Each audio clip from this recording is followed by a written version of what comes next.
Ramtek police station हद्दीतील अंबाळा जलाशयात पोहण्यासाठी गेलेल्या 40 वर्षीय व्यक्तीचा बुडून मृत्यू झाल्याची दुर्दैवी घटना घडली आहे। या घटनेमुळे परिसरात हळहळ व्यक्त केली जात आहे। नमस्कार, आपण बघत आहात महान्यूज 7 करिता मी नंदिनी बर्वे। कुही तालुक्यातील हरदोली येथील रहिवासी देवीदास कारामोरे हे रामटेक येथे नातेवाईकांकडे आले होते।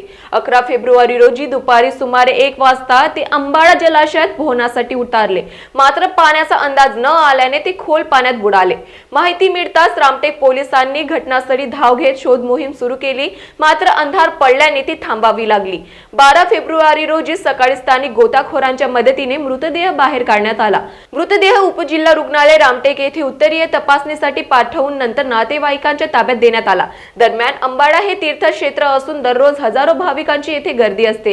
येथे सीसीटीव्ही, सुरक्षा रक्षक, संरक्षणात्मक रेलिंग व सूचना फलक लावण्याची मागणी नगरसेवक अभिषेक डहार यांनी केली आहे।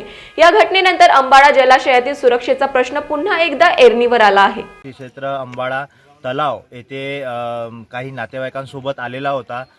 तो काल पोहण्याकरिता या अंबाळा तलावामध्ये त्यांनी उडी घेतली आणि पोहासाठी त्यांनी प्रयत्न केला। ह्या अर्ध्या तलावामध्ये जाऊन तो बुडून गेला आणि अशा घटना किती घडेल या आपल्या अंबाळा क्षेत्रात, अंबाळा तलावात।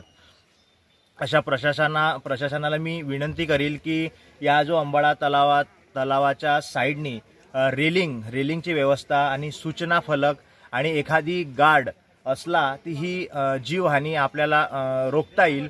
अशा भरपूर घटना या अंबाळा परिसरात घडलेल्या आहे, तरी प्रशासनाला याची जाणीव असून सुद्धा आपण काही करत नाही। महान्यूज 7 करिता रामटेक वरून पंकज चौधरी यांची रिपोर्ट।